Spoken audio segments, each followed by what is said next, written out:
ओम नमः शिवाय।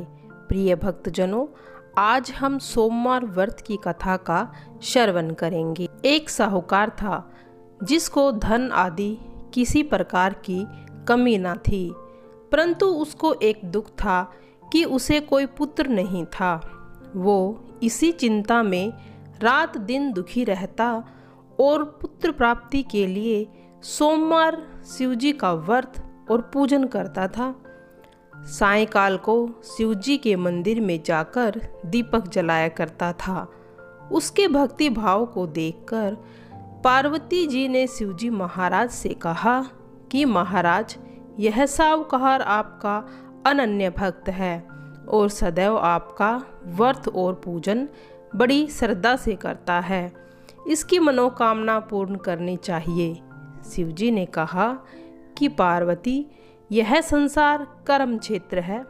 किसान में जैसे किसान खेत में बीज बोता है वैसे ही फल काटता है, उसी तरह इस संसार में जो जैसा कर्म करता है वो वैसा ही फल भोगता है। पार्वती जी ने अत्यंत आग्रह से कहा कि महाराज, जब यह आपका भक्त है और आपके भक्त को किसी प्रकार का दुख है तो आपको अवश्य दूर करना चाहिए, क्योंकि आप तो सदैव अपने भक्तों पर दयालु और उनके दुखों को दूर करते हैं। यदि आप ऐसा नहीं करोगे तो मनुष्य आपकी सेवा व्रत पूजन पाठ क्यों करेंगे। पार्वती जी का आग्रह देख शिवजी कहने लगे, हे पार्वती, इसके कोई पुत्र नहीं है, इसीलिए पुत्र चिंता में यह अति दुखी रहता है। इसके भाग्य में पुत्र न होने पर भी मैं इसको पुत्र प्राप्ति का वर देता हूँ, परंतु वह पुत्र केवल 12 वर्ष तक ही जीवित रहेगा। इसके पश्चात मृत्यु को प्राप्त हो जाएगा। इससे अधिक मैं और कुछ नहीं कर सकता। यह सब बातें साहूकार सुन रहा था। इससे न तो उसको प्रसन्नता हुई और ना ही दुख हुआ। वह पहले जैसे ही शिवजी महाराज का सोमवार का व्रत और पूजन करता रहा। कुछ समय व्यतीत होने पर साहूकार की स्त्री गर्भवती हुई और 10वें महीने उसके गर्भ से अति सुंदर पुत्र की प्राप्ति हुई। साहूकार के घर में खुशियां मनाई गई, परंतु साहूकार ने उसकी केवल 12 वर्ष की आयु जान अधिक प्रसन्नता प्रकट न की और न ही किसी को यह भेद बतलाया। जब वह 11 वर्ष का हो गया तो उस बालक की माता ने उसके पिता से उसके विवाह आदि के लिए कहा, परंतु वह साहूकार कहने लगा, मैं अभी इसका विवाह नहीं करूँगा, इसे काशी पढ़ने के लिए भेजूँगा।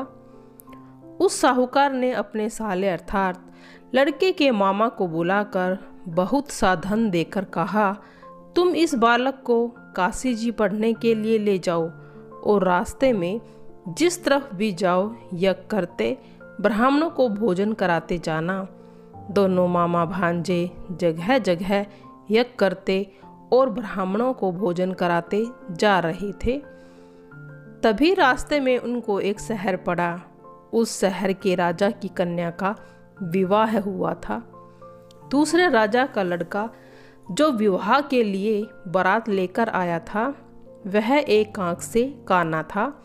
उसके पिता को इस कारण इस बात की चिंता थी कि कहीं वर को देखकर कन्या के माता पिता विवाह में किसी प्रकार की अड़चन पैदा न कर दे।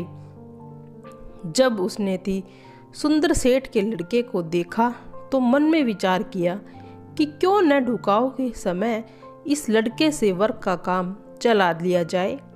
ऐसा विचार कर राजा ने उसी लड़के और उसके मामा से कहा तो वे राजी हो गए। तब साहूकार के लड़के को स्नान आदि कराकर वर के कपड़े पहना घोड़ी पर बैठा ढुकावे पर ले गए। इस प्रकार सभी कार्य आसानी से हो गए। अब राजा ने सोचा कि यदि विवाह कार्य भी इस लड़के से करा दिया जाए तो क्या बुराई है। ऐसा विचार कर उसके मामा से कहा, यदि आप फेरों और कन्यादान भी करा दे तो आपकी बड़ी कृपा होगी। हम इसके बदले में बहुत सा धन देंगे। उन्होंने यह भी स्वीकार कर लिया और विवाह कार्य भी अच्छी तरह से हो गया। परंतु जिस समय लड़का जाने लगा, उसने राजकुमारी के चुंदड़ी के पल्ले लिख दिया था कि तेरा विवाह तो मेरे साथ हुआ है, परंतु जिस राजकुमार के साथ तुमको भेजेंगे वह एक आंख से काना है और मैं तो काशी पढ़ने जा रहा हूँ। उस राजकुमारी ने जब अपनी चुंदड़ी पर ऐसा लिखा पाया तो राजकुमार के साथ जाने से इनकार कर दिया और कहा, ये मेरा पति नहीं है, मेरा विवाह है इसके साथ नहीं हुआ, वह तो काशी पढ़ने गया है। राजकुमारी के माता पिता ने अपनी कन्या को विदा नहीं किया और बारात वापस चली गई। उधर सेठ का लड़का और मामा जी काशी पहुंच गए। वहां जाकर उन्होंने यज्ञ करना, लड़के को पढ़ाना शुरू कर दिया। जब लड़के की आयु 12 वर्ष की हुई तब एक दिन उन्होंने यज्ञ रचा रखा था। उस लड़के ने अपने मामा से कहा, मामा जी आज तो मेरी तबीयत ठीक नहीं है। मामा ने कहा, अंदर जाकर सो जाओ। लड़का अंदर जाकर सो गया। थोड़ी देर में उसके प्राण निकल गए।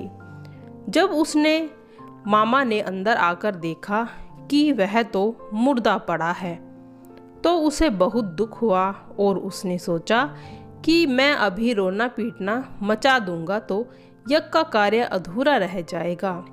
अतः उन्होंने जल्दी से यज्ञ का कार्य समाप्त कर ब्राह्मणों के जाने के बाद रोना पीटना आरंभ कर दिया।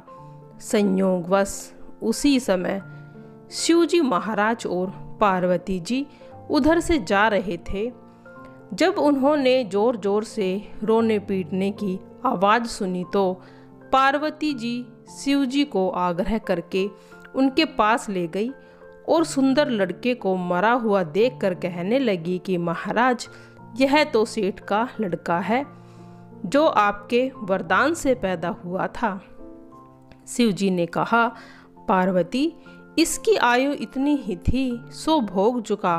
पार्वती ने कहा, महाराज कृपया करके इसे और आयु दे, नहीं तो इसके माता पिता तड़प तड़प कर मर जाएंगे। पार्वती के इस प्रकार बार बार आग्रह करने पर शिवजी ने उन्हें जीवन दान दे दिया और शिवजी की कृपा से लड़का जीवित हो गया। शिव पार्वती कैलाश चले गए तब वह लड़का और उसके मामा उसी शहर में यज्ञ कराते हुए आ गए जहाँ लड़के का विवाह हुआ था। वहाँ आकर उन्होंने यज्ञ आरंभ किया।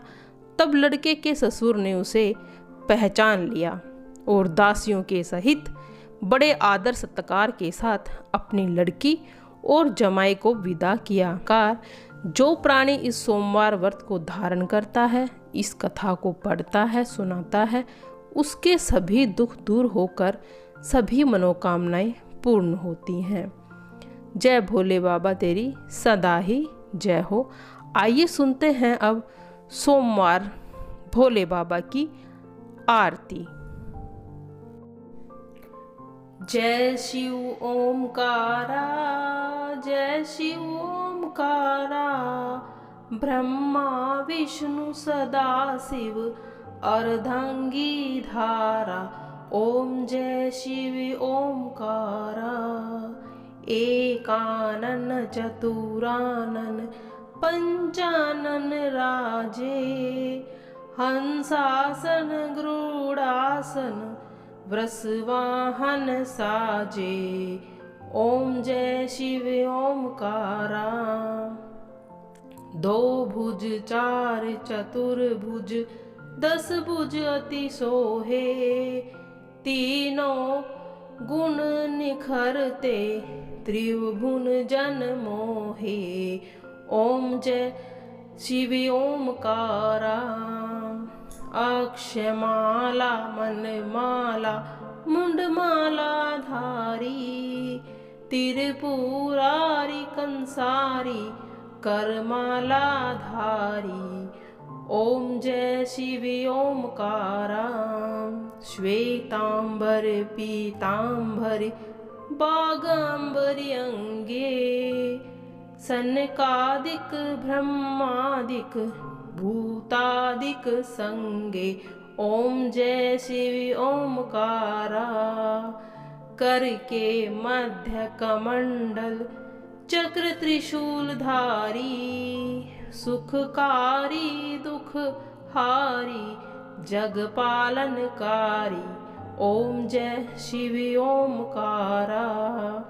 ब्रह्मा विष्णु सदा शिव जानत अविवेका, प्रणयाक्षर में शोभित ये तीनों एका। ओम जय शिव ओमकारा।